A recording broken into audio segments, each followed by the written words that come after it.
I designed this triangle shelf to be both decorative and functional. It's not only a conversation piece, it's a great place to display all your small treasures. So let's get started. Here's the materials you'll need.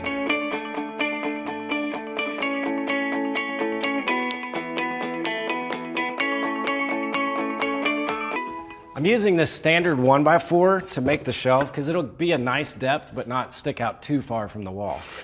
The first step is to cut one end at a 33-degree angle. And I want to flip the piece of wood because I want these angles to be opposite each other. Measure the length you want the sides of the triangle to be. I'm going with 18 inches.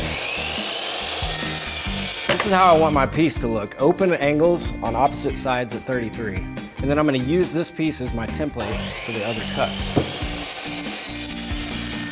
All right, last piece. So I'm just going to dry fit these to make sure all my angles line up.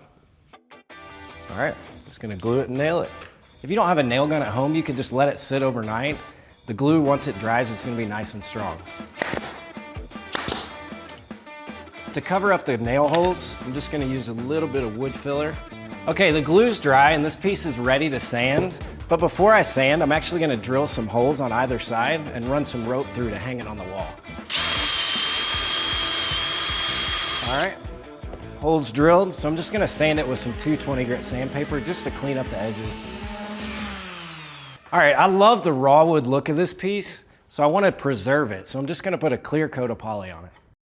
And this clear poly is awesome because it's going to preserve that raw wood look, but make it easy to clean. All right. Done.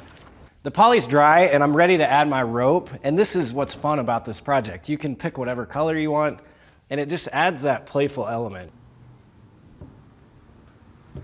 There we go. A designer shelf that's completely personalized.